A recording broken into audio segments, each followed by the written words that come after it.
გამარჯობა მეგობრებო, ამასტორი სპორტი მოგესალმებათ. ლუკა ხოჯავა, გიორგი პავლიაშვილი თქვენთან ერთად. დღეს ლუკა ძალიან საინტერესო თემაზე გვექნება საუბარი. ამასტორი სპორტი არის და არ არის აუცილებელი ყველა გადაცემაში ან ფეხბურთზე ან MMA-ზე ვისაუბროთ და ჩემი აზრით ერთ-ერთ ყველაზე გამორჩეულ და ჩემთვის სანახაობრივ გუნდურ სპორტზე გვექნება ლაპარაკი, ეს არის ფრენბურთი. რომელიც სამწუხაროდ საქართველოში ჯერჯერობით არ არის იმდენად პოპულარული, მაგრამ მე პირადად ჩვენ ყოველთვის გავაკეთებთ იმის, რომ უფრო მეტად პოპულარული გახდეს, იმიტომ რომ მსოფლიოს მასშტაბით ერთ-ერთი გამორჩეული სპორტია. მე მგონი როგორც მინიმუმ როცა ოლიმპიადაა ხოლმე ყველა ადევნებს თვალყურს აბსოლუტურად და მან ყველას მოსწონს. და ყავს კომაგები ჩვენთანაც, ოღონდ უცხოურ ფრენბურთს უფრო მეტად. ქართული ფრენბურთის შესახებ შეიძლება ბევრმა მაყურებელმა ბევრი არაფერი იცოდეს და სწორედ ამიტომაც დღეს გადაცემაში მოვიწვიეთ საქართველოს ეროვნული ნაკრების ქალთა ნაკრების წევრი დანიური ბრონდბიუს ფრენბურთელი უკაცრავად ლიზი ლობჟანიძე. მადლობა ლიზი რომ მოხვედი ჩვენთან. მადლობა მოწვევისთვის. თან ისეთი გადატვირთული კალენდარი გაქვს, იმიტომ რომ საკლუბო სეზონი სულ ცოტა ხნის წინ დაასრულე. და უკვე დაიწყო სანაკრებო შეკრება. ქალთა ნაკრებს ძალიან მნიშვნელოვანი თამაშები ელოდება მაისის ბოლოს, ივნისში და სწორედ ამ ყველაფრის შესახებ მინდა შენთან საუბარი და ზოგადად ფრენბურთის შესახებ პირველ რიგში როგორ ხარ? ეგ გითხარი, როგორ მიდის მზადება და მე ჩავყვეთ მინდა ბრონდბიუში გატარებულ ამ სეზონზე გითხრა 1-2 სიტყვა, ოღონდ ჯერ როგორ ხარ და როგორ მიდის მზადება ეროვნული ნაკრების. კიდევ ერთხელ მადლობა მოწვევისთვის. მადლობა მოხვედი. ძალიან კმაყოფილი ვარ კლუბური სეზონით და ძალიან აჟიტირებული ვარ ყოველთვის, მაგრამ წელს განსაკუთრებით, რადგან ორი პოლონელი მწვრთნელი გვყავს ნაკრებში. ეგეც სიახლეა, ხო? ანუ ახალი მსახიობი არის და უკვე ძალიან მიხარია მათთან ერთად უკვე დავიწყეთ მუშაობა და საწყის ეტაპზეც ძალიან მომწონს და დიდი მოლოდინები მაქვს. მისდა მიუხედავად რომ ყოველთვის სირთულე გვაქვს ნაკრებში მოთამაშეებიდან გამომდინარე, მოთამაშეების სიმწირიდან გამომდინარე, მაგრამ ეს სამუშაო პროცესი მაინც ძალიან საინტერესოა და ინდივიდუალურადაც ძალიან მომწონს მათთან მუშაობა. ბრონდბიუს რაც შეეხება, ხო ეგ მაინტერესებს, გახდი ბრინჯაოს მედალი მოიგეთ. ბრონდბიუ ახლა ბრენდია, ხო, მსოფლიო ფეხბურთში და სპორტში ზოგადად და ერთი კლუბია ეს ექსუმა. კი, ერთი კლუბი არის, როგორც ვიცი, მუდმივად ბრონდბიუს საშინაო თამაშებზე დადიოდნენ კიდევაც თუ ეხ თამაშები არ ემთხვეოდა ამ საფეხბურთო კლუბ ბრონდბიუს თამაშებზე, ხო იქ? კი, ყველა სახის თამაშზე. იყავი გოჩოლეიშვილის წინააღმდეგ ერთ ტერიტორიაზე მდებარეობს ბრონდბიუს საფეხბურთო სტადიონიც და ჩვენი ფრენბურთის მოედანიც და ყველა სახლის თამაშზე იქ ვიყავით და ეგ ცალკე სიამოვნება იყო იქ ყოფნა, იმ ატმოსფეროს შეგრძნება და აი ერთი ნაწილი ვიყავით მთელი ვაჟებიც ყავთ ფეხბურთშიც და ფრენბურთშიც ვაჟებიც. არა, ფრენბურთში მხოლოდ ქალთა, არა, მხოლოდ ქალთა გუნდი. მე მგონი ძალიან ადრე ყავდათ ვაჟთა გუნდი, ამჟამად მხოლოდ ქალთა ფრენბურთი არის ბრონდბიუ. კი. ხო და ესე იგი მოიგეთ ბრინჯაო, სამწუხაროდ მხოლოდ ბრინჯაო, ფინალში ვერ გახვედით, ნახევარფინალი წააგეთ და ლიზი გახდა საუკეთესო მიდლ ბლოკერი, სწორად ვამბობ? კი. ტურნირის ამ ჩემპიონატის ფლიანად და საუკეთესო მეკულე შენ პოზიციაზე ასევე, ხო? ხო, ესე იგი სტატისტიკური მონაცემებით, როგორც ასეთი kill ბლოკი, ანუ მომენტალური ბლოკის ქულების რაოდენობით გავხდი საუკეთესო. და ეგრეთ წოდებული, dream team არის ინგლისურად და სიმბოლური გუნდის middle blocker. ძალიან კაი. გეგმები როგორია მომავალში ბრონდბიუსთან დაკავშირებული რჩები თუ აპირებს სხვა გასასვლელს? ბრონდბიუს და ზოგადად დანიას და კოპენჰაგენს ვერ ველევი. ძალიან კარგი წელი გავატარე იქ და მოვიხიბლე დანიით, იქაური კულტურით, ტემპერატურით. არცი ვარ. სხვათა შორის მე გამიმართლა და ძალიან ცივი ზამთარი არ იყო. აი ზამთარში ყოველს მაგას ვავნები, ზამთარში ჩავმოვედი თბილისში უფრო მცირდა ესე დაემთხვა და არც წვიმამ შემაწუხა. და ჩემთვის ანუ ისე დროს წამოვედი, როცა იქ უკვე არც ღამდება, ანუ ფაქტობრივად არ ჩადის, 2-3 საათი ჩადის ხოლმე ზაფხულში და იმდენად კარგი ამინდი იყო და ისეთი უკვე დათბა იქ და უკვე ზაფხულის ატმოსფერო იყო, რომ ძალიან გამიჭირდა შევლეოდი იქაურობას. და ასევე გუნდებსაც, იმიტომ რომ ძალიან კარგი გუნდი და სტაფი ყავდა. კი, კაი გოგოები. კარგია. ხო, გუნდში ეგ არის ძალიან მნიშვნელოვანი, რომ გაგიმართლოს გუნდელებში და კარგად შეეწყო როგორც პირად ურთიერთობებში, ისე მოედანზე. მაგის გარეშე არ გამოდის. შერეულად რო ვისაუბროთ ხოლმე, პრობლემა ხო არ იქნება. ანუ სპორტი, მე რაღაცა სხვაზე გადავიდეთ, მე. შენი პრეროგატივა ეგ არის. ხო, რა თქმა უნდა. თამაშგარეთ, კლასგარეშე.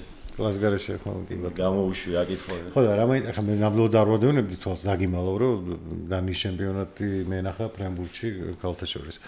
მაგრამ აი შიდა სამზარეულო უფრო მაინტერესებს. ჯერ ესეთი რამდენი ქვეყნის წარმომადგენლები ხართ? ყველა დანიელი ხო არ იქნება და მარტო შენ ხო არ იქნები? ესე იგი, იქიდან დავიწყოთ, რომ აი მესამე ადგილზე გავედით ხო? პირველ ადგილოსანი გუნდი ზოგადად ბოლო წლებია ეს ჩვენ სამი გუნდი ვართ, აი ჰოლტე, ASV და ბრონბი, ვინც ვინაწილებთ პირველ, მეორე, მესამე ადგილს. თუმცა სტაბილურად პირველ ადგილს იკავებს ის გუნდი, რომელშიც რეალურად საერთაშორისო მოთამაშეები შეიძლება რომ ყველაზე მეტი იყოს, იმიტომ რომ საერთაშორისო ტურნირზე გამოდიან სევის Challenge Cup-ს თამაშობენ. თუმცა დაკომპლექტებული არის ძირითადად სულ დანიელი მოთამაშეებით და დანიის ნაკრების მოთამაშეებით. ეგეთი ტენდენცია არის, წვრთნელიც წლებია ერთ და იგივე ადამიანი ყავთ და კაცი და რატომღაც უპირატესობას აინჭებს დანიელ მოთამაშეებს და აი წლების განმავლობაში ფაქტობრივად ერთი და იმავე შემადგენლობით თამაშობენ. რაც უფრო მეტ უპირატესობას აძლევთ. საერთაშორისო დონეზე ძალიან ხო და რა შედეგები აქვს რო დანიას ახლა ისეთი ნაკრებს? ხო, ნაკრები მე ვიტყოდი რომ ფაქტობრივად შეიძლება ითქვას ერთ დონეზე არის საქართველოს ნაკრები და დანიის ნაკრები. შეიძლება ჩვენ შარშანდელი წელი უფრო წარმატებული გქონდა ვიდრე მათ ალბათ. და შენ გუნდში როგორ არის ეს ინტერნაციონალურად, ანუ ვისაიდან არიან ლეგიონერები? კი, ლეგიონერები არიან. ჩემთან ერთად იყვნენ ფრანგი ლიბერო ყავდა, საფრანგეთიდან იყო მოწვეული, ამერიკელი მიდლბლოკერი, ჩემს პოზიციაზე უკვე მესამე წელი იყო, მისთვის მესამე სეზონი და კაპიტანი იყო გუნდის და ეგ დაჩრდილი, აი, მაგას მოხერხება უნდა. და ასევე კანადელი აუთსაიდ ჰიტერი გარეშემტევი. ხო, რაც შეეხება კიდევ ერთი ძალიან ყველაზე ესეთი მომენტი იყო, როცა მივედი ვარჯიშზე, ერთი გოგო ძალიან მეცნობოდა ეს არის. ყველაზე უკვე ბორდის წევრიც არის, ეგ გოგო იმდენად დიდი ხანი თამაშობს მაგ გუნდში. და აღმოჩნდა 2018 წელს, როცა მე ნაკრებთან ერთად პირველად ვიყავი დანიაში, მაგის წინააღმდეგ ვითამაშე. მე მაშინ ნაკრებში ახალმოხვედრილი ვიყავი, მაგრამ რაღაცნაირად ვიზუალურთან მახსოვდა და აი მე აღმოჩნდა ისე, რომ ერთ გუნდში ვითამაშე. ანუ ნაკრებში მოხვდი 2018-ში? 2018-ში კი. 18-ში, რამდენი წელს იყავი მაშინ? 17-ის? 17-18-ის ხდებოდი. ეხლა ხარ 25-ის ხდები, ხო?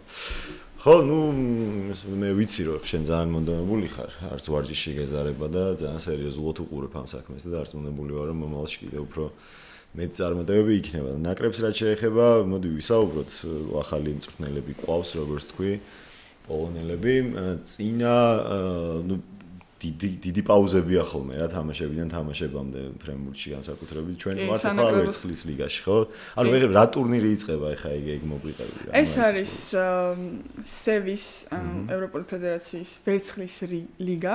ხო. შარშანაც მივიღეთ მონაწილეობა და საკმაოდ დიდი პოტენციალი ჰქონდა რომ თუნდაც ფინალი გვეთამაშა, მაგრამ ისტორიულად მე მგონი ესე მიჯრით ყველაზე მეტი თამაში მოვიგეთ. და წელს მოწინააღმდეგე რამდენიმე მსგავსი ყავს, გაინტერესებთ თქვენ რომელი პროგნოზი? ხო, ესე იგი ჩვენ წელს ვეთამაშებით ისრაელს, ლატვიას, მაგ თამაშზე შემდგომ წახვიდე ხა ისრაელის საქართველოს, მაკედონიას და ავსტრიას. თორს და და ვინ არის ხა მაგიდან მაგარი? ფავორიტი ვინ არის? ფავორიტი ჩვენ კი.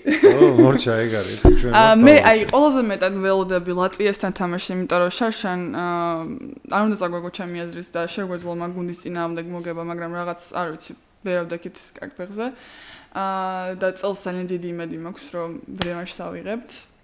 და სხვათა შორის ისრაელთანაც მაქვს დიდი მოლოდინი, იმიტომ რომ ისრაელს ახალგაზრდა ნაკრებში რო ვიყავი, მაშინაც ვეთამაშე და რაღაცნაირად ყოველთვის მიყვარდა მაგუდის წინააღმდეგ თამაში და ნაკრებითაც ვეთამაშეთ და მე მგონი თუ სწორად მახსოვს მოვუგეთ, ანუ სახლში და გასვლა იყო რომელი მოვუგეთ, არ მახსოვს, მაგრამ აი კარგად დაგამახსოვრდა. თამაში ყოველთვის მიყვარს, რომელსაც აქამდე შევხვედრილო რაღაც ინტერესი მაქვს სხვანაირი.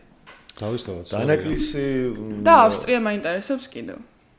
ავსტრიასთან. ეს სადმე ერთ ადგილზე ტარდება, თუნდაც უიაროთ აქეთ-იქით. სამ ტურად ჩატარდება, ანუ ადრე სხვანაირად ტარდებოდა ეს ტურნირი და მეორე წელია რაც ცოტა განსხვავებული ფორმატით ტარდება.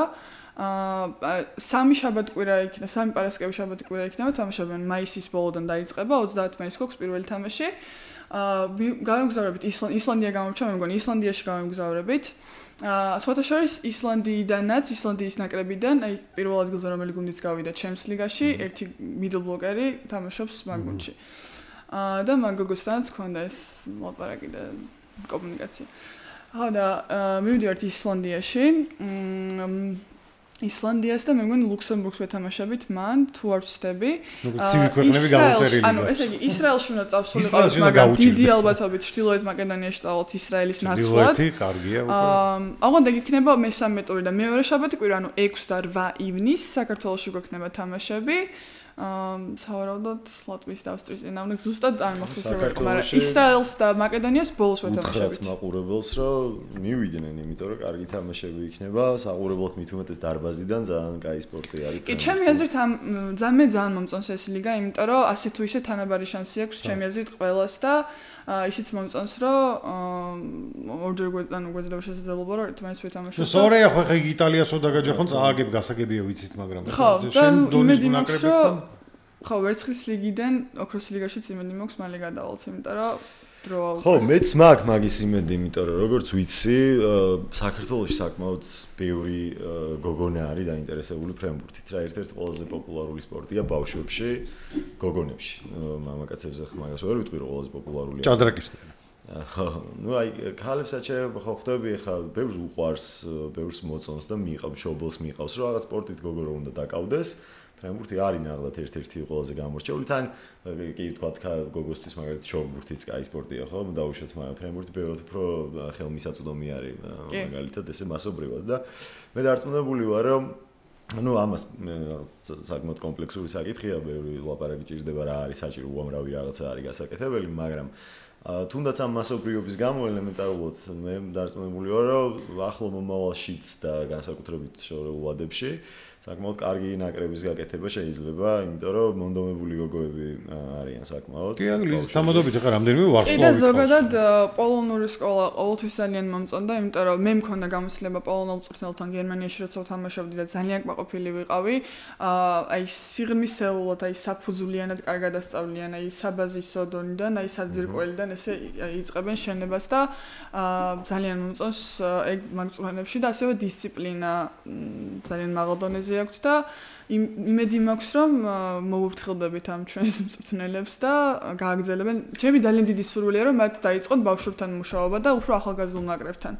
ჩვენ რა თქმა უნდა ძალიან ვიხარია რომ ჩვენ გვეხმარებიან, მაგრამ ყველაფერი მაინც ბავშვებიდან იწყება და საჭირო არის კარგი საფუძვლის ჩაყრა მათთვის, იმიტომ რომ ჩვენც ახლა გოგონები პირველივე ვარჯიში ანუ რამდენიმე ვარჯიში უკვე ხო გქონდა და იწყება საბაზისო ტექნიკური ვარჯიშებით და ყოველთვის მოიკოჭლებს საქართველოში ფრენბურთი საბაზისო დონეზე, იმიტომ რომ ყველას ინდივიდუალურად არ გვექცეოდა ხოლმე ყურადღება და ეს ელემენტები რაც არის ფრენბურთში ხო დამუშავებული კარგად არ გვაქვს ყველას და ამიტომ ამ ასაკშიც კი და ამ დონეზეც კი გვიწევს საბაზისო რაღაცებს დაუბრუნდეთ იმისათვის რომ უფრო წინ წავიდეთ და უკვე მაღალ დონეზე ვიქნათ თამაში. ბავშვთა ფრენბურთზე დავიწყეთ ლაპარაკი შენ როგორ მოხვდი ამ სპორტში? ხო, რა ასაკიდან და ასაკში და როგორ და ნუ ერთი მიზეზი ხვდები რომ ის არის რომ მაღალი ხარ და ლოგიკურია. სულ მაღალი ხო არ იყო ხა? სულ მაღალი მაღალი ვიყავი. ფრენბურთის გამო არ გავსდილო ეს. შენ ხარ 1.90 ხო? თუ 93. 90, უი ბოდიში 3 სანტიმეტრი მოგაკელი. აი როდის დაიწყე? 93 ხო? მოედანზე მეტი და 93 ვარ. ანუ ანუ მოედანზე ეგრე იზომება რა სიმართლე. ანუ მოიცავ.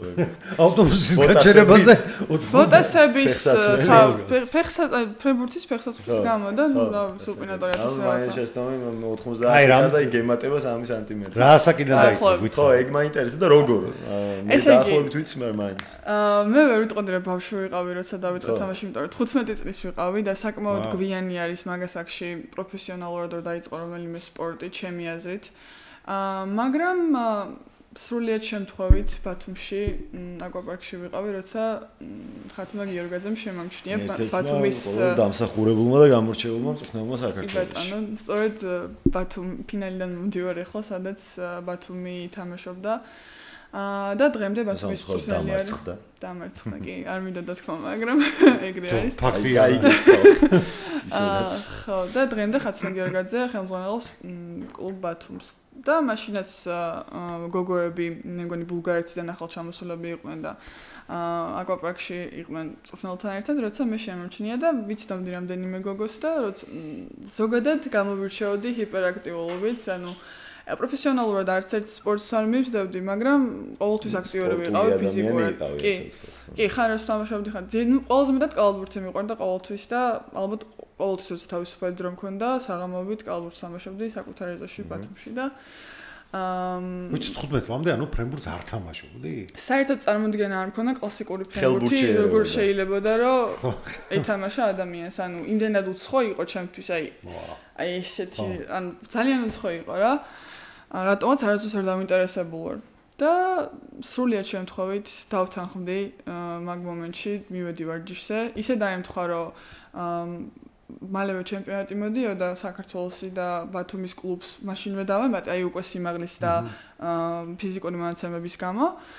და კიდევ დაემთხვა ის რომ ახალგაზრდული ნაკრები იკრებებოდა და მაგ დროს ძალიან დიდი ყურადღება ექცეოდა ისევ და ისევ სიმაღლის და ფიზიკურ მონაცემებს და ძალიან მოკლე დროში გავხდი კლუბის წევრი, მე ახალგაზრდული ნაკრების წევრი და ახალგაზრდულ ნაკრებთან ერთად საკმაოდ წარმატებას მივაღწია როგორც ინდივიდუალურად ისე ერთად, საკმაოდ კარგი ნაკრები ვიყავით და ვიმედოვნებდი რომ უფრო დიდხანს ვითამაშებდით სხვადასხვა under age ჩემპიონატებს, მაგრამ არ გამოვიდა. აღარ გიწევდათ under age-ებში. გვიწევდა, მაგრამ არ ჩადეს რესურსები ჩვენში და სხვა რაღაცებზე გააკეთეს აქცენტი მაგას.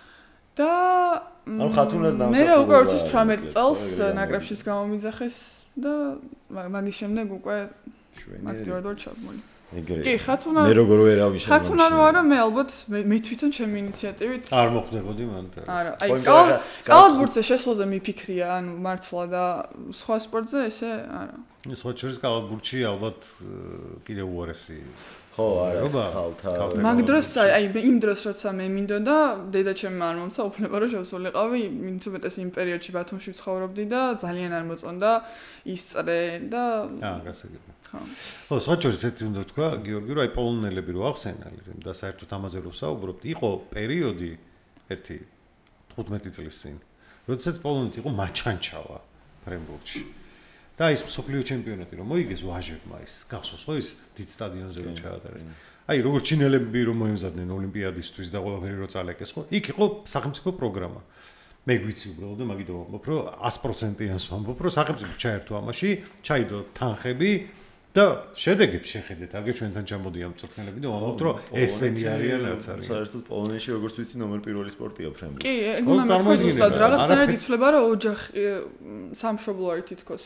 როგორც ლიტვაში კალათბურთი ისე. რო წარმოიდგინე შენ რა გააკეთა სახელმწიფო ჩართულობა, ხო? ეგ არის რა, ჩვეულებრივად უნდა მოინდომო და გააკეთო და იქნება. და სხვათა შორის რამდენი ჩართულია სახელმწიფო ახლა საქართველოს, ანუ მე როგორც ვიცი, საქართველოს წლების განმავლობაში საქართველოს რაღაც ძალიან მეგობრული ურთიერთობა აქვს პოლონეთთან.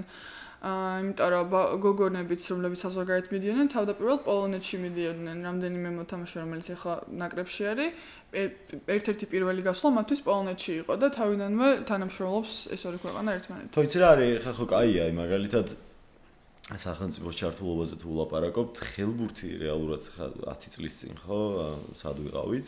უშუალოდ ნაკრებზე აქ ლაპარაკი გასაგებია რომ ხა ეროვნული ჩემპიონატი კი სხვა ამ შემთხვევაში როცა ესეც სპორტზეა ლაპარაკი როგორც ხელბურთია, ფრენბურთია. ხელბურთი 5 წლის წინ არსად ავიღავ. ხო, პირველ რიგში მაინც ნაკრებზე არის ხო ამ ეტაპზე ლაპარაკი რა. საერთოდ არ ახსოვდა არავის. უცებ წამოვიდა რაღაც თაობა, მიექცა ყურადღება ამ ნაკრებს, დაიდო შედეგები და აგერ მიულოცოთ კიდე ერთხელ. მიულოცოთ რა თქმა უნდა ევროპის ჩემპიონატზე გასვლა ხელბურთელებს და მილიონი გამოყო სახელმწიფომ პრემიის სახით, ზედიზედ მეორედ მოხდნენ ევროპის ჩემპიონატზე. თუმე კარგი ყოფილა ხო ხალხიც მივიდა იქ ტრიბუნებზე და წარმატებას აღწევ. უკვე კარგი არის. მე თუ მგიხავ ფრენბურთი ხელბურთჯობია როგორც სპორტი ჩემთვის ახლა. ვინ შექმნა მე? ინდივიდუალისტ კლუბები არ არის ხო საქართველოში ხელბურთი უყურებ ხო შენს? და არ არის ხა ისეთ დონეზე განვითარებული კი რაღაც სტარდება ჩემპიონატი, მაგრამ ეს არაფერს არ ნიშნავს. ინდივიდუალურად გამოჩნდა რამდენიმე კარგი მოთამაშე და ამათმა შექმნეს. როგორც იგივე იქნება ამათ შემთხვევაში. დაახლოებით იგივე ხდება. არის ახლა მაგალითად ანა კალანდაძე ხო უნდა არის ხოლმე ჩამოსული ნაკრებში ითამაშებს ანა, რომელიც გალათასარაიში იყო ეს სეზონი, თვალ კარგად არ ეწყო, იმიტომ რომ როგორც ვიცი, როცა გალათასარაიმ წაიყვანა კალანდაძე პოლონეთში თამაშობდა ჟეშუში. სადაც ჩემპიონთა ლიგას თამაშობდა და ყოველთვის ერთ-ერთი გამორჩეული იყო ჩემპიონთა ლიგაზე, წავიდა გალათასარაიში, იმიტომ რომ მაინც თურქეთის ლიგა ქალებში ბევრად უფრო ძლიერი არის, ასე ვთქვათ, ჩემპიონატი თვითონ უშუალოდ გუნდზე არ ვამბობ. მაგრამ გალათასარაიც ნახევარფინალში გავიდა თურქეთის ჩემპიონატის რა. მაგრამ ანა სამწუხაროდ ჰქონდა ცოტა სათამაშო დრო, იმიტომ რომ როგორც ვიცი, მწვრთნელმა რომელმაც წაიყვანა გალათასარაიში, ის მწვრთნელი მალევე გაუშვეს, ახალი მწვრთნელი იმდენად არ ენდობოდა. და შეიცვალა გუნდი წავიდა ისევ თურქეთის ჩემპიონატში ითამაშებს შედარებით სუსტ გუნდში, მაგრამ მთავარია სათამაშო პრაქტიკა ჰქონდეს. ხო და ეგ უნდა მეკითხა, ანა ითამაშებს, ესეთი სერიოზული დანაკლისი ხوار გვექნება რამე ამ თამაშების წინ. ვინმე გამორჩეული მოთამაშე ხوار გვაკლია? გამორჩეული მოთამაშე არ გვჭირდება, ჩვენ გვჭირდება პოზიციურად რამდენიმე მოთამაშე, ანუ ძირითადად ყველაზე თავარი და ყველაფერი იწყება ფრენბურთში. პირველი ელემენტი რა არის, ხო, ჩაწოდების მიღება. ჩაწოდების თავარი მიმღები არის ლიბერო. და სამწუხაროდ დიდი კონკურენცია საქართველოში არ ყოფილა ამ პოზიციაზე. ბოდიში გაწყვეტინებ და აი მაგაზეც მინდა რომ შენი აზრი მითხრა, ეგ მიყვირს ცოტა, იმიტომ რომ მეც მიყვირს ეგ რასაც ვიკითხე. არ ვართ ყველაზე მაღალი ერი შეიძლება და ქალებში მით უმეტეს. ხო, აი პრობლემა არის საქართველოში, რომ ძალიან ბევრი მაღალი გოგო არ არის და ვინც არის, ყველა ფრენბურთზე არ შედის, ხო? ეგ ერთი.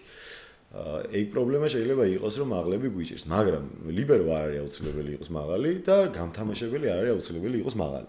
მაგრამ მე მგონი გამთამაშე უკვე საშუალო სიმაღლის და მაღალი უნდა იყოს გამთამაშებელი. ხო, მაგრამ 2 მეტრი არ უნდა იყოს ახლა რა, მაგას უნდა სეტერი, გამთამაშებელი და ლიბერო ყველაზე მეტად გვიჭირს, მე მგონი და რითი არის ეგ გამოწვეული? რატო არ ყავს მაგ პოზიციის კარგი ფრენბურთელი? ზოგადად ძალიან რთული არის საქართველოს. მოკლედ ეს თემა ძალიან შორს წაგვიყვანს. მე ახლა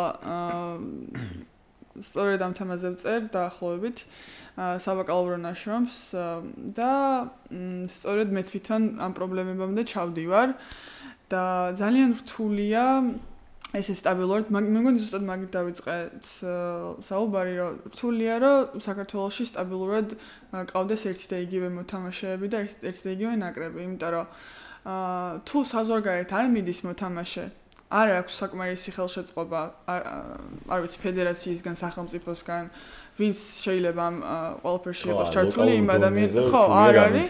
ხო, რთულია რომ განვითარდეს, რთულია ბავშვებს გაარჩენ და ეგ არის, ანუ ძირითადად ყოველთვის ეგ მიზეზი არის ხოლმე ჩვენს ისტორიულად გამთამაშებლებთან მიმართებაში ყველა ბავშვებს ესეთი პოზიცია არის რა. ყველაზე გამორჩეული პოზიცია ალბათ. ადვილად ხოვდები თუ ეხლაც კი ვინც ყავს გამთამაშებელი, ორი შვილი ყავს უკვე და მაინც ნაკრებში აქტიურად აქვს სურვილი რომ ითამაშოს და არის გათხოვება. იყავით გამთამაშებელი. მართლა სასაცილოა, მაგრამ სიმართლეა და ფაქტია რომ ეგრე ხდება და ვინც ვერ ახერხებს საზღვარგარეთ სათამაშოდ წასვლას, უკვე უფრო მარტივი არის ვიდრე ეს ადრე იყო შესაძლებელი, ეხლა უფრო მეტი შესაძლებლობა აქვს მოთამაშეს, მით უმეტეს ახალგაზრდას, რომ გაიჭრას საზღვრებს გარეთ და ხო, ბევრი თამაშობთ საზღვარგარეთ. კი, მაგრამ სამწუხაროდ გამთამაშების და ლიბეროს პოზიციის არა. ეგ პრობლემა არის. აშკარად ვიღაცა გასაშობია მაგ პოზიციიდან საზღვარგარეთ. იმიტომ რომ ვინც არ წავიდა და აქ თამაშობდა, აღარ თამაშობს. არ ყავს ფიზიკურად ამ ეტაპზე. ახალგაზრდები ყავს, ბავშვები, პატარები, მაგრამ არ არიან ამ ეტაპზე მზად. და აი რომ მიაბარონ რამე კლუბს თქვა სიტყვაზე და იქ გაიაროს აი ეს ეტაპები და იქ ისწავლოს. მაგრამ ასევე აღსანიშნავი არის ისიც რომ საკმარისად ჩემი აზრით არ ინტერესდება ფედერაცია იმ ქართველი მოთამაშეებით, რომლებიც საზღვარგარეთ არიან. ეხლა, იმიტომ რომ არის რამდენიმე ქართველი მოთამაშე, მათ შორის ნაკრებში აღარ დაგიძახო? და ფედერაციას არ ეხება, წვრთნელი წყვეტს. უმრობ. მათ შორის, ანუ ხო, მოკლედ მე არ დავასახელებ სახელს და გვარს, მაგრამ მოიძებნება ქართველი მოთამაშეები, რომლებსაც თუ არ აქვთ ქართული პასპორტი, ან მოქალაქეობა, მარტივია რომ გქონდეთ და მათ თავადაც აქვთ სურვილი და არის მსგავსი შემთხვევები და მე ვისურვებდი რომ მეტი ინტერესი გამოთქვას უშუალოდ სანაკრებო სეზონის დაწყებამდე დაიწყოს მზადება და ამაზე ფიქრი ფედერაციის მხრიდან რადგან მაინც დებენ ამ ხალხ რესურსს ჩვენს მოსამზადებელ პერიოდში ანუ ჩვენ ვიჩაგდებით ის მოთამაშეები ვისაც ძალიან გვინდა მოგება და თამაში როგორია ახლა თავდასხმელი რო ხარ და რო იცი რომ ფიზიკურად არ ყავს ის ადამიანი ვინც პასს მოგცემს ან ვინც კარგ პასს აგიწევს რომ კალაბურში იგივე არ არის მაგრამ იქ თუ შეიძლება რომ მოიყვანო ეს ვიღაცები რა ვიცი მე ვინ აღარ იყო ჩვენ ნაკრებში ახრატო არ შეიძლება ხო არა შეიძლება უბრალოდ უფრო ადრე არის საჭირო ამაზე ფიქრი და უფრო მაგალითად თურქეთის ნაკრებში თამაში ეგეთია როგორც კი რაღაც შედეგს დადებ იმ ცოტასვე გამოჩნდება ეგეც რა. რა თქმა უნდა, ხო, ეგ უფრო მეტი ყურადღება არის საჭირო, უფრო მეტი თამაშია საჭირო. რეალურად ხო წელიწადში ერთხელ არის ეს შეკრებები, კი რამდენიმე თამაშობენ გოგოები, მაგრამ წელიწადში ერთხელ ხდება ეს. ძალიან ცოტა არის, მხოლოდ აი ამ ერთი რაღაც ორკვირიანი შეჯიბრებისთვის ვიღაცა და საორგანიზაციო საკითხებში გადაუხადო ალბათ ისე თუ კარგი გინდა, ხო, ეხა ცუცხვარ ჩამოიყვან. და თან თავის ნაკრებში არ უნდა თამაშობდეს. ანუ გინდა ისეთი მოთამაშე, სადაც არის უდიდესი კონკურენცია, მაგალითად, რა ვიცი, კუბელი უნდა იყოს, ან ამერიკელი უნდა იყოს, ბრაზილიელი უნდა იყოს, სადაც თავის ნაკრებში ვერ ხვდება, მაგრამ აი ძალიან მაგარია, ხო? ანუ ეგეთი მოთამაშე გჭირდება და ზოგადად რთულია ეგეთი საქართველოში ჩამოვიდეს, იმიტომ რომ დონე ხო, მაგრამ მე ვსაუბრობ ქართველებზე, რომლებიც შეიძლება, ხო.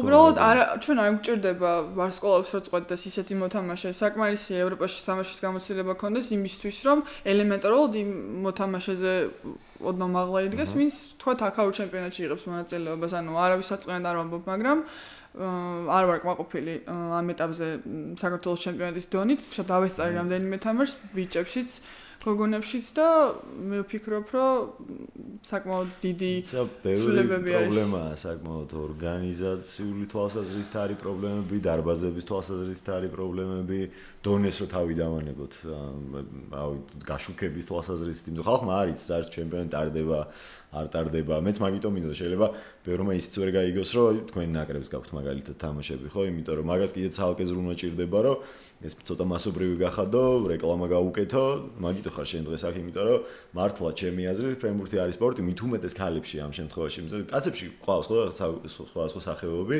ეს გულშემატკივრად კალაბურთია, ფეხბურთია, ხელბურთია გვახარებენ იქ ინდივიდუალური სახეობები, მაგრამ ქალებში არ ვის გულშემატკივრად, აი ქალს სპორტსმენს, ხო არის იქ რა.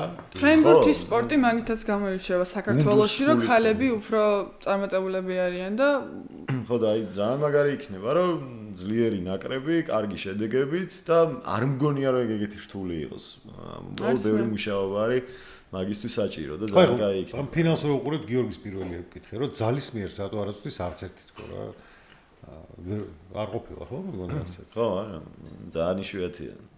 ანუ გულისხმობს ძლიერ აგდება და ნახუმში არც ლიზი არ აწვდის ეგრე. შენც არ აწვდები. ამას რა თუნდა იქ ჩემი პოზიციის მოთამაშეები, მით უმეტეს ქალები ძირითადად არ აწვდიან ხოლმე მსგავს ჩაწოდებას და ხო, უბრალოდ გამოგვიდგა რომ ვერ ნახე ვერც ერთხელ. ანუ შენ ამბობ საქართველოს ნაკრების თამაშზე? არა, ნაკრებზე არა. ხო, საქართველოს ლიგაში არ ვიცი. ხო, ესაი პოლონელი მწვრთნელები ალბათ გვასწავლენ. ნაკრებში აწვდის ვინმე? ანა აწვდის. ანა აწვდის, ხო? ანა აწვდის. ხო, ალბათ ახლა ეს პოლონელი ყველაზე ნაკლები პრობლემა არის. თევდორაძე დეტალი იქნება, კიდე ერთი გოგო არის, ვინც არის ის, რომელიც ამერიკაში თამაშობს. საკმაოდ კაი მოთამაშე არის, ერთ-ერთი ლიდერია ჩვენი ნაკრების, მაგრამ პრობლემა ალბათ ამერიკაში თამაშობს და იქიდან ჩამოსვლა, წასვლა პრობლემა არის ხოლმე როგორც ვიცი და ამ ეტაპზე თუ იქნება გუნდში. მე მგონი ვერ მოახერხებს. მიგწოდია. შენ არ გიფიქრია შტატებში ამაზე ვილაპარაკია? მე სანამ ევროპაში გადავიდოდი, მაშინ ვფიქრობდი, როცა მქონდა შემოთავაზებები სხვა ქვეყნებიდან, მათ შორის ამერიკიდანაც, მაშინ განვიხილავდი, მაგრამ იმ პერიოდში არც არსებობდა ის ლიგა, რომელიც ეხლა დაარსდა ამერიკაში, პროფესიონალური ლიგა, მანამდე მხოლოდ კოლეჯის და უნივერსიტეტის ფრენბურთი იყო. და ხო, ეგ პერსპექტივაც არ იყო და ნუ ევროპული ფრენბურთი უფრო მეტად მომწონდა და ზოგადად ევროპაში ფეხის მოკიდება და ცხოვრება ყოველთვის უფრო მაინტერესებდა ვიდრე ამერიკაში. ამერიკაში დიდი სიამოვნებით ვიმოგზაურებდი, ქვიშის ფრენბურთს ვითამაშებდი სხვადასხვა ტურნირებს, მაგრამ კლასიკური ფრენბურთი მაინც ევროპაში მიჩვენია. ქვიშის ფრენბურთის ანაზღაურება, ვიცით რომ არ არის უდიდესი ხელფასები არც დიდში და არც ქვიშაში. უთანაბრდება თუ აღემატება? ძალიან მეჭვია. ეგ იქნება აი ეგ ხო გუნდი არ არის. ცოტა რთული შესაძლებელი არის. ტურნირების მიხედვით არის სპონსორების მიხედვით არის მანდ ესე ხელფასს არავინ არ გიხდის. რამდენ ტურნირში სპონსორებია მე. ხო, მე ძალიან დაინტერესებული ვარ ქვიშის ფრენბურთით და ბრენდი ვილკერსონი არის ჩემი საყვარელი პლაჟის ფრენბურთელი. ხო და ის გეორგია ხო იყო და ხა თუ რა ერქვა მაშინ? საქართველოს და გეორგია. ხო და გააკეთეთ ხო უკვე გავკლავთ. საქართველოს რაღაც ეგეთია. რომელი უფრო რთულია ის? საპლაჟო თუ კლასიკური? თავისებურად ორივე რთული არის. ანუ კლასიკური შეიძლება თქვა რომ ხო არ ვიცი, ნუ ძალიან აქ ექსპოზიციაზეა მიბმული და იქ მაინც სხვადასხვა რაღაცის. მე მაგალითად ქვიშის ფრენბურთი მირჩევნია, იმიტომ რომ არ ვარ დამოკიდებული ამდენ მოთამაშეზე და უფრო მეტი რაღაც საღებო შემიძლია საკუთარ თავზე. მით უმეტეს ჩემი პოზიციიდან გამომდინარე, ყოველთვის ნერვები მეშლება ხოლმე, იმიტომ რომ ანუ შეიძლება ნახევარი თამაში ისე გავიდეს რომ მოედანზე არ ვიყო, იმიტომ რომ ჩემი პოზიციის ორი მოთამაშე არის საჭირო და ყოველთვის როტაციების შემდეგ ვიცვლებით და მაგის გამო არ მიყვარს ხოლმე და შეიძლება თქვა რომ მირჩევნდეს ქვიშის ფრენბურთი, იმიტომ რომ მან უკვე ყველაფერი შენზე არის დამოკიდებული და შენს მეწყვილეზე და მე უფრო მეტ სიამოვნებას ვიღებ ხოლმე. მაგრამ მაინც კლასიკური ფრენბურთი მაინც კლასიკური ფრენბურთი. მაგედან მოხვედრაც იგივე თქვა ოლიმპიადაზე ნაწილებით უფრო მარტივია ვიდრე მაგას წლებია სუმი ფიქრია მართლა რომ აი თუნდაც ბავშვობიდან ორი კარგი მონაცემების მქონე გაზარდი ორი ცალი და ავარჯიშე სპეციალურად საპლაჟოზე იმისთვის რომ ოლიმპიადის ლიცენზია გააკეთონ რა ეგ რთული აი 11 წლიდან რომ დააწყებინო ვარჯიში საპლაჟოზე ქვეყანამ ხო ოლიმპიადაზე ხო გინდა ლიცენზია გინდა იქნება რასახწევი მე აუცილებლად ჩავდებდი ინვესტიციას რა თქმა უნდა მარტო ორი არ უნდა ვარჯიშო მართლა ეხლა მაგრამ რაღაცა ავი 20 გოგო მაგალითად წყვილში დააყენე 2-2 10 წვილი ყავდეს ათამაშე ერთმანეთთან გაუშვი სადღაც ავარჯიშე ხო რა თქმა უნდა ანუ თავი რა ინვესტიცია უნდა ხო არ მგონია რომ გასაკეთებული საერთოდ და მით უმეტეს რა თურქეთთან ძალიან ახლოს ვარ და თურქეთში მარტივი არის გადასვლა და სხვა ტურნირებში მონაწილეობის მიღება თუნდაც მაქინე შეგიძლია დაიწყო და მე გაიჭრა ევროპაში ანუ მე მიფიქრია მაგაზე ძალიან ბევრი და შემითავაზებია კიდევაც სხვადასხვა ადამიანისთვის საკუთარი თავიც მე და ჩემი დას მაგალითად ნანუკის ანუ ოცნება გვაქვს რომ ერთად ვითამაშოთ ქვიშის ფრენბურთი ვიყოთ მეწყვილეები და თუნდაც ოლიმპიადაზე მოხვდეთ იმიტომ რომ ვფიქრობ რომ გუნდელებ ანუ გუნდურ სპორტში ანუ როგორც არის ფრენბურთი და საქართველოში ახლა რა ეტაპზეც ვართ უფრო გაგვიჭირდება რომ ოლიმპიადას მივაღწიოთ ჩვენი კარიერის განმავლობაში ვიდრე თქვა იქნება და ქვიშის ფრენბურთი ხო რა თქმა უნდა მე და გიორგი რომ გავმდიდრდებით ხო მე ჩვენი მეძე მაინც ნუ იქნები ჯობია სხვაგან სპონსორი სხვაგან ვიპოვოთ მაგრამ მეც ვთვლი რომ აი ვისაც გაქვთ საშუალება და უყურებთ და თქვა სურვილი გაგიჩნდებათ სასაცილოც არ არის რა გინდა წარმატება რა ვიცი გიждდებით მე უკვე გაკეთებულ საქმეზე აუ რა მაგრები ვართ ქართველებიო ოღონდ აი ის ნაბიჯი წარმატებამდე აი მის გადადგმა არავის არ გინდა და ეგ ეს არ არის არ გამოდის ეგ არ გამოდის ხო გადახედეთ აბა იმ ევროპულ კლუბებს იქნება ფრენბურთში იქნება თუ ხელბურთში თუ კალათბურთში ადგილი არ აქვს იმდენი რეკლამა აქვს ხო და ეს არ არის გიგანტური კომპანიები მაინც და მაინც სამშენებლო თუ კოსმოსური ხომალდების არა ჩვეულებრივი საკვები პროდუქტის მწარმოებელი კომპანიები აფინანსებენ მწირ რაღაც პატარას გამოდიან რომ მე ასახელოს თურქეთში მაგალითად რა დაგემართათ კაი ვარიანტი თურქეთში აზერბაიჯანი კი გააკეთა ეგ იმე ვიცნობდი ბევრ მოთამაშეს რომელმაც კლასიკურ ფრენბურთს საერთოდ დაანება თავი ძალიან პერსპექტიული გოგონები იყვნენ და გადავიდნენ ქვიშაში რომლებთაც მე და ჩემი მეწყვილე ანი დიასამიძე ძალიან მარტივად ვუგებდით უბრალოდ უბრალოდ მე თლიანად გადაერთვნენ მაგაზე მთელი წლის განმავლობაში ერთი კორტი არის საჭირო გადახურული რო გქონდეს ისიც საქართველოში ყველაზე ხანგრძლივად შეგიძლია მაინც ქუჩის ფრენბურთს თამაში რამდენიმე თვე სულ რო არ ქონდეს გადახურული კორტი თერმოტანსაცმლით აი ერთადერთი ნოემბერი დეკემბერი იანვარი თებერვალი ალბათ აი ეს 4 თვე ვერ ივარჯიშებ მე თოვლისას ითამაშებ ხო და თოვლის ფრენბურთს არსებობს საკმაოდ მარტივი ხარაფერი არის, მაგრამ სწორი გეგმა თუ გაწერე, შეუძლებელი ნამდვილად. მოდი პირდაპირ ეს არ არის ძალიან ძვირი. არ არის, ძალიან ძვირი. ზოგადად ფრენბურთი არ მოითხოვს მაგ ხელო ფინანსურებას, როგორც სხვა სპორტები. მე მინდა მოუწოდო კადრები. მე მინდა მოუწოდო ჩვენ უკვე ცნობილ სპორტსმენებს, რომლებიც მიაღწიეს საკმაოდ სერიოზულ შედეგებს, სხვადასხვა სახეობაზეა საუბარი, არ არის აუცილებლად ფრენბურთი. რომ გავიგეთ, ბევრი მოთხოვნა არის და ბევრი გაჭირვებული ამ ქვეყანაში და ბევრი პრობლემას ააწლებით და ვიცით რომ ეხმარებით კიდეც ბევრს, მაგრამ სპორტსმენი რო დაეხმარება სპორტსმენს, ეს კიდევ უფრო მაგარი რამეა. თქვენი შემოსავლის, რა ვიცი, ერთი დღის შემოსავლით შეიძლება ამათ აწყონ თქვა მთელი წლის კალენდარი. მართლა ეგრეა, მაგ ვიცი რომ მაგას მუშაობა ჭირდება. ნახე ხმის მიწვდენა არის საჭირო. ფედერაცია კი გასაგებია რომ შეიძლება არ არის მხოლოდ დაფინანსება, ყველაფერი ისე ფინანსებზე მიდის, მაგრამ ის ხომ მაინც შეიძლება გაკეთდეს, რომ მეტი იმუშაო ამაზე ხმა მიაწვდინო, გაინძრე, მიდგე, მოდგე რაღაცა, აბა სხვანაირად არ გამოდის. თუ ფრენბურთი გიყვარს ამ შემთხვევაში კონკრეტულ შემთხვევაში ფრენბურთი, ხო? შენ რისთვის ხარ იქ? ყველაფერს უნდა აკეთებდე იმისთვის, რომ რაც შეიძლება მეტი ადამიანი დააინტერესო, გინდა ბიზნესი იქნება თუ ინდივიდუალურად ვიღაც ტიპი იქნება ვიზა. რა მნიშვნელობა აქვს? რომ რაღაცა მეტი ფინანსები მოიძიო და მე სწორად დახარჯო ეს ფული და სწორად მიმართო იქ რაც საჭირო არის. ანუ მაგაშიც მოვიკვაჭლებთ, ანუ ისედაც მწირე და მცირე თანხები რაც გვაქვს, აი ბიუჯეტი თუნდაც რაც არის გამოყოფილი, მე არ მგონია რომ სწორად ნაწილდება. და კონკრეტული გეგმა გჭირდება, ანუ ყველაფერს რომ მიედმოედო არ გამოდის და არ არის სწორი. აქამდე მოთხოვნა არ იყო საკმარისი, ანუ საკმარისად პოპულარული არ იყო ფრენბურთი, ეხლა პოპულარულია, მაგრამ ვეღარ ვაკმაყოფილებთ მაგ მოთხოვნას და ხარისხი ძალიან ეცემა. და ამას ნამდვილად ჭირდება სწორად გადანაწილება რესურსების, რომ ეგ არ მოხდეს. და პირიქით გამოვიყენოთ ის, რომ ეს ხალხი ესე არის დაინტერესებული, მე არ მახსოვს, რომ სკოლებში ესეთი პოპულარული ყოფილიყოს ფრენბურთი, ანუ ყველა სკალად ბურთი. რა არის, მაინც და მაინც რაღაც უნდა მოიგო, რომ მე პრემია რა არის ეს? ჯერ ჩადეთ და მე ორ მაგი იქნება და სამ მაგი მოგება გექნებათ, კარგით. ეგრეა. მე მგონი ხო ეს ელემენტარულია. სკოლებში მართლა რამდენი წრე არის თბილისში, ბათუმში, სხვა ქალაქებში. ყველგან ბევრი ბავშვი და კერძო სასწავლებლები თითქმის ყველა არის ხელბურთი რა იყო. ხელბურთი ვერ არის. ფრენბურთი და ხო და ლიზიკ, აი შევეშვათ ფრენბურთს, წავიდეთ ნელ ბოლოსკენ, შემითხარი ხა საბაკალავროს წერო, მაგის გარდა კიდე მთელი სეზონი დაკავებული ხარ ვარჯიშობ? კი, ასევე მწვრთნელობ კიდევაც. დანიაშიც პატარების გუნდს, თინეიჯერი გოგოების გუნდს ვავარჯიშობდი და აქაც როცა ჩამოვიდივარ, მაქსიმალურად ვცდილობ, რომ არ დავკარგო ეგ მწვრთნელობის პატარა ჩემი რაღაც ჰობი.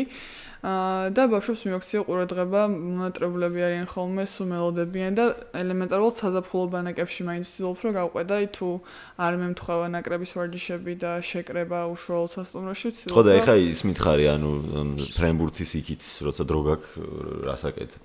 ძირითადად რა არის შენი? ხო, კოპენჰაგენში გართობა თუ გინდა ხო თუ გინდა კოპენჰაგენში თუ გინდა თბილისში რა მნიშვნელობა აქვს? ბევრი დრო აღარ მშება.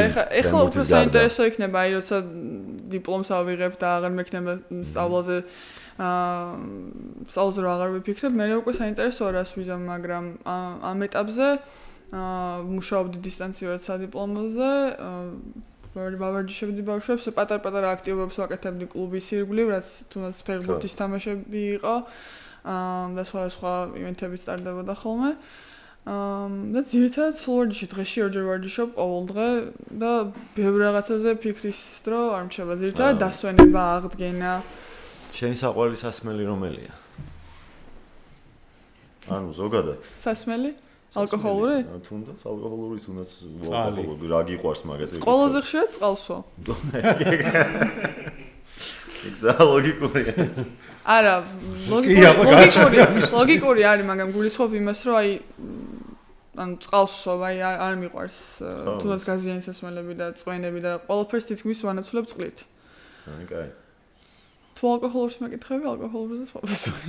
მითხარი ხო და გეპატიჟება როგორ ჩანს? მითხარი. ალბათ ტეკილა. ტეკილა. აჰა. დაითვალისწინე. ტეკილა. ესეგები. კარგი, ოჯახმა როგორ ეგ ძალიან ისეთ თემა არის, ხა ბევრ შეიძლება გამოუჩნდეს რაღაც ჩანსი წასulis და ბევრი ვისაუბრეთ რომ უნდა წავიდეს და იქ უფრო მიაღწევენ რაღაცას, თქვა ისწავლიან. ოჯახმა როგორ გაგიშვა ესე თქვა სიტუაცია, რომ ამდენი ხნით ცხოვრობ იქ მარტო, სხვა ქვეყანაში შორს, როგორ განიცდიან ან როგორ გადაიტანეს ეს? საკმაოდ დამოუკიდებლად ვიზრდებოდი და მსგავსი შემთხვევა არ მქონია, ანუ ოჯახთან. ანუ ჩვეულებრივად დედაჩემი ყოველთვის მზად იყო. დედაჩემს ყოველთვის ჰქონდა ეგ მოლოდინი, როცა სკოლაში ვსწავლდი, მაშინაც კი. მართალია ყოველთვის ეგონა რომ სწავლით წავიდოდი და არა სპორტით და მაგრამ ყოველთვის ჰქონდა ეგ მოლოდინი, რომ საზოგადოებრივად წავიდოდი და რა თქმა უნდა ძალიან ვენატრები და ვაკლი ვარ, მაგრამ ის განცდა არ მაქვს რომ აი შეიძლება გენატრება ხოლმე ყველაზე მეტად. ხინკალი ეხება. თუ არის ხინკალი ერთადერთი ქართული რესტორანი იყო კოპენჰაგენში, იყო აღარ არის? არის მიმინო.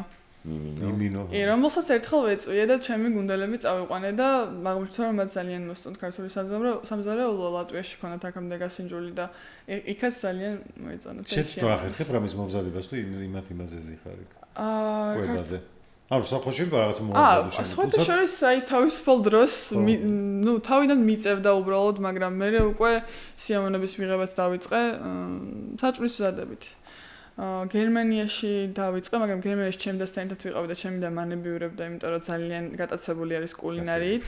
მე ეგრე ძალიან ჯერჯერობით არ ვარ გატაცებული, მაგრამ გერმანიისგან განსხვავებით დანიაში ყველა სამივე დილას აღამოს შუა დღეს მე თვითონ მიმზადებდი კერძებს შესაბამისად თავისუფალ დროს მაგას ვუთმობ ხოლმე და ძალიან მომწონს. ძალიან კაი რა. მე მომეწონა დღევანდელი გადაცემა ლუკა. მე მგონი ვინც ნახავს ამ გადაცემას უგულშემატკივრად ფრენბურთელებს, იმიტომ რომ ესეთი კაი გოგოები არიან. იქ განათლებულიც, ინტელექტუალიც და ასევე მოედანზე ინტელექტუალიც. იმედია იქ გამოჩნდება თამაშების დროს, მაგრამ იმედი მაქვს. მე წარმატება უნდა გისურვოთ, აუცილებლად და მე მგონია რომ კიდევ ერთხელ მოუწოდოთ ყველას რომ იარეთ ჯერ ეს ერთი დაესწარით ფრენბურთის მატჩებს, არის ამის საშუალება. მერე თუ შეგიძლიათ და იცნობთ ვინმეს ვისაც შეუძლია ამის გაკეთება, მაგალითად აი ეს იდეა ამ პლაჟის ფრენბურთის არის აი ძალიან მაგარი რაღაცა ოლიმპიადაზე გეყოლება წუი შეიძლება 8 წლის მერე ოლიმპიადაზე ყავდეს ძალიან რეალისტურია მე პირადად შემიძლია რომ გავწერო გეგმა და იმითი რა ვიცი მე კი გულშემატკივრობთ მაგრამ ეხლა იქ რო ვიცი რა კონკურენცია ოლიმპიური თამაშების ხო არა ეხლა ის ძალიან ცოტა შორეული მე ჯერ არ ვადრე თუ გვიანე დღეს დადგება მაგრამ შორეული პერსპექტივაა მოდი ვაღიაროთ და საპლაჟოში უფრო მარტივად შეიძლება მაგამის მოგვარება და უბრალოდ ყურადღების მიქცევა არის საჭირო და ბევრი მუშაობა რა. ორივეში წარმატებები. მადლობა. მადლობა. დიდი მადლობა. აბა, შენს და შენ დასაც ეს უნდა შევკრათ ეს დები. რა თქმა უნდა. და თან ანუ გიზეთ ვთქვათ რომ ძალიან პატარაა ჯერჯერობით და ისიც ძალიან მონდომებული ფრენბურთელია და დარწმუნებული ვარ ბევრს მიაღწევს. კი, წელს პირველად ითამაშა ოფიციალურად როგორც outside hitter-მა და მოკლედ წინსვლა წარმატება და ყველაფერი კარგი. გვინდოდა ნანუკიც რომ მოსულიყო შენთან მაგრამ თამაში გამოიწვიეს. ჩემპიონის ფინალი ქონდა დღეს და ვერ მოვიდა შესაბამისად. ნაკრებში გამოიძახეს ხო? ნანუკი ამ იქნება შენთან ერთად. დები იქნებიან ნაკრებში. მშვენიერი, მადლობა ყველას ვინც გვიყურეთ და მომავალ შეხვედრამდე. გაგებშდებით. მადლობა.